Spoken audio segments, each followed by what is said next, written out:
천국보다 아름다운의 4회가 끝났습니다. 여러분은 어떠셨나요?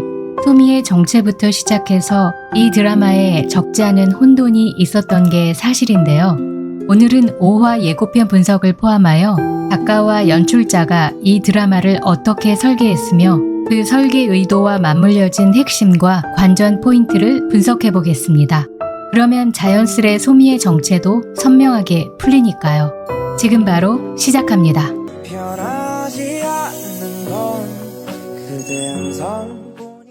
먼저 과거행 버스를 타고 친정엄마를 찾아가는 해숙의 여정입니다. 해숙이 탄 과거행 버스에는 손님이 오직 해숙뿐입니다. 마치 교회에서도 거의 해숙만 있었던 것처럼 말이죠. 80의 나이로 천국에 온 해숙은 노안이 와서 침침한 밤길이 힘들기만 합니다. 이때 이 모습을 다 지켜보고 있던 센터장은 휘영청 밝은 달을 조명처럼 해숙이 가는 길에 반짝 비춰주죠. 게다가 날이 밝을 때 가야겠다는 해숙의 말에 이번에는 환하게 밝은 아침을 연출해줍니다. 이 정도면 거의 말이 떨어지기가 무섭게 현실로 이루어주는 요술램프의 진위 수준이죠. 부지런히 가보자.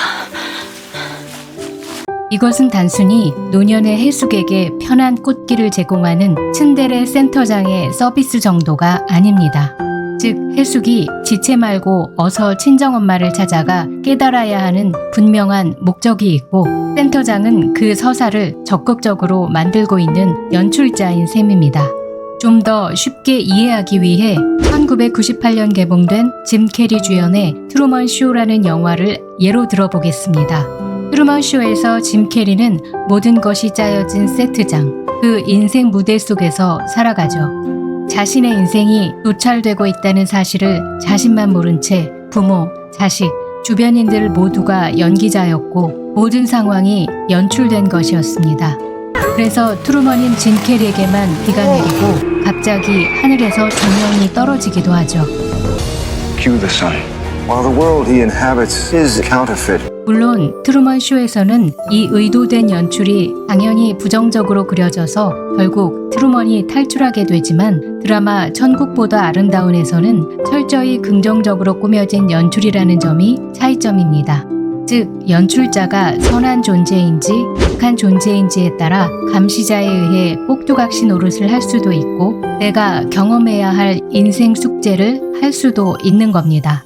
드라마 천국보다 아름다운에서의 천국이라는 공간은 선한 존재인 센터장의 적극적인 개입과 연출이 이루어져 그의 연출 의도대로 천국이라는 공간에서의 경험을 합니다. 이를 통해 해숙이 스스로 자신이 살아온 삶을 온전히 되돌아보고 이승에서는 깨닫지 못했던 것들을 입체적으로 깨달아야 하는 것이죠. 해숙이 잘 깨달을 수 있도록 천국의 배경도 이승에서의 배경과 큰 차이가 없습니다. 물론 이승에서처럼 나름의 롤과 규칙이 있지만 근본적인 차이가 없어 보이는 까닭은 이 때문입니다. 이승에서 못다한 숙제 또는 깨달음을 이곳 연출된 천국이라 명명하는 공간에서 마저 다 해야만 했기 때문이죠. 어쩌면 그래야 진짜 천국에 갈 수 있는 존재적 자격이 부여되는지도 모르겠습니다. 그래서 이 드라마 천국보다 아름다운은 전통적인 기독교 세계관이나 종교적 관점으로 견주어 보게 되면 해석이 힘들어집니다. 처음 해숙이 받은 오리엔테이션에서 센터장은 이런 말을 했었죠. 여러분들은 상을 받아서 이곳에 온 게 아닙니다. 다만 지옥에 안 간 사람들이 모여 있는 곳, 그곳이 바로 여기 천국인 겁니다. 여기서도 잘못하면 지옥에 가실 수 있다, 그 말이에요. 지난 2화에서 센터장이 했던 말 속에는 이 드라마의 의도가 농축되어 있기도 합니다. 천국은 저쪽 세상에서 미처 하지 못했던 일들을 익숙한 공간에서 마무리하실 수 있도록 준비해드린 공간입니다. 마치 이승에서 다 못한 나머지 공부하는 심정으로 천국 체험을 이해하는 게 이 드라마의 관전 포인트이며 서사와 관계를 해석하는 키가 됩니다. 작가와 감독은 주인공이 이승에서 못다한 나머지 공부를 시켜야 할 공간이 필요했고 그렇게 설정된 이승과 비슷한 공간을 천국이라고 명명했을 뿐인 거죠. 그렇다면 저쪽 세상에서 미처 하지 못했던 핵심적인 일들은 무엇일까요? 이번에는 낙준을 살펴보겠습니다. 낙준은 저쪽 세상에서 반평생이 넘게 누워만 있어야 했던 남편이었죠. 불의의 사고로 시퍼렇게 젊은 나이에 무기력하게 있어야만 했던 낙준은 남편으로서 가장으로서 해야 할 기본적인 책무를 못하는 것은 물론 숨쉬고 살아가는 게 짐만 되는 것 같은 자신이 정말 견디기 힘들었을 겁니다. 이제 젊은 몸으로 건강한 두 다리를 얻어 천국에 온 낙준은 사랑하는 해숙을 위해 온몸을 던질 각오가 되었겠죠. 하지만 모두가 행복해야 할 의무가 있는 천국에서 해숙만은 그렇지 못했던 게 사실입니다. 과연 본인이 천국에 올 자격이 있는가? 포도알을 모두 채워 지옥으로 가게 된 해숙. 더 이상 우리가 할 수 있는 일은 없어요. 이를 본 낙준은 더 이상 저쪽 세상에서처럼 누워만 있지 않습니다. 지옥 끝이라도 그녀를 찾으러 가야 합니다. 찾으면 여기서 데리고 나가겠습니다. 지금부터 벌어지는 모든 일은 고낙준 씨 책임입니다. 그 정도는 각오하고 왔습니다. 지옥에서 해숙은 거대한 스크린 앞에서 혼자 자신만의 어떤 영상을 보고 있습니다. 우리가 흔히 말하는 영적 체험자들의 라이프 리딩처럼 자신이 지나온 과거의 중요한 장면들이 주마등처럼 펼쳐진 게 아닐까 싶습니다. 그 장면들은 대부분 자신이 미처 몰랐던 이면을 보여주거나 다시는 마주하고 싶지 않았던 자신의 어떤 추한 모습일 수 있을 겁니다.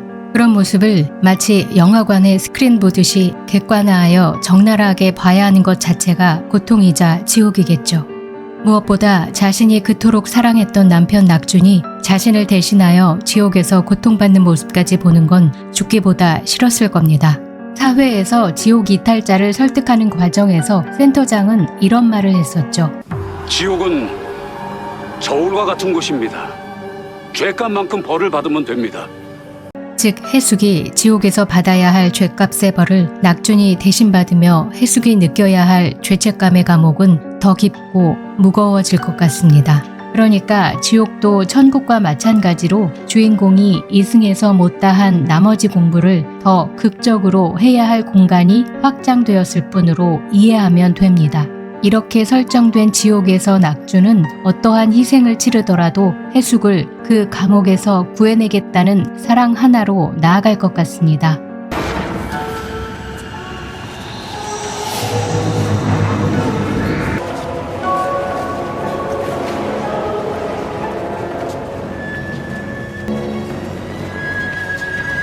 영애는 어찌 보면 해숙 때문에 지옥에 오게 된 것일 수도 있어서 해숙은 영애 혼자 지옥에 두고는 천국에 갈 수 없는 심정일 겁니다.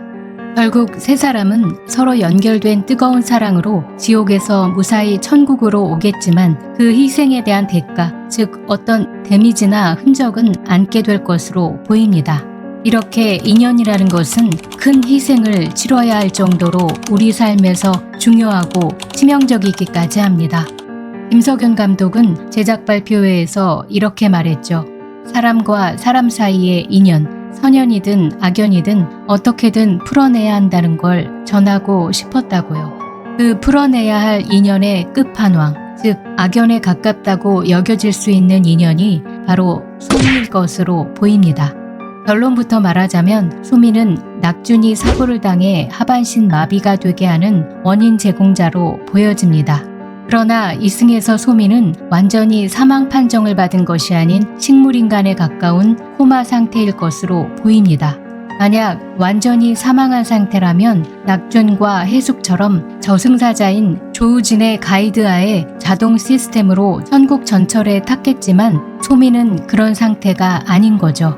이회에서 한 남자가 사망하지 않은 채 임사체험 중이라는 내용이 나왔던 장면이 있었는데요. 이게 바로 소미에 대한 복선으로 여겨집니다.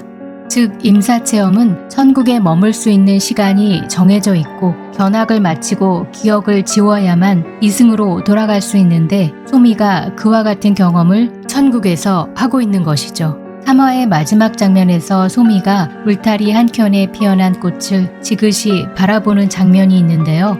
이는 마치 식물인간처럼 누워있는 이승에서의 자신의 모습이 무의식적으로 떠올라 감정이 이입되었을 겁니다. 아름다운 꽃 같은 자신이 오도 가도 못하며 식물처럼 누워만 있어야 하는 처지와 비슷하게 느껴졌겠죠. 천국으로 오기 전 소미는 낙준을 다치게 한 죄책감으로 몸은 의식을 잃고 누워있지만 그의 영혼은 낙준의 집 근처를 맴돌았을 것으로 추측됩니다. 자연히 익숙한 영애의 모습을 자주 보게 되고 무의식적으로 소미는 영애의 행동을 따라할 수 있게 된 거죠. 또한 이런 소미의 모습을 천국에서 기억하는 존재는 바로 소냐입니다. 고양이는 영물이라고 하는 말처럼 인간이 볼 수 없는 영적 세계를 투시할 수 있었던 소냐로서는 이승에서 영적 존재로 보았던 소미가 천국에서도 낯설지 않았겠죠. 문제는 이를 천국에서 알게 된 낙준과 해숙일 겁니다. 낙준도 그렇지만 해숙 역시 자신의 남편을 반평생 누워있게 만든 원인 제공자인데다가 자신의 인생까지 송두리째 앗아간 듯 보이는 소미를 어떻게 용서할 수 있을까요? 만약 지옥 체험을 하기 전에 해숙이었다면 머리채를 잡는 것 그 이상으로 제대로 복수를 해주었겠죠. 일수일을 한 가닥으로 받은 대로 갚아주고도 남았을 해숙이었겠지만 지옥 체험 이후 해숙은 달라졌습니다.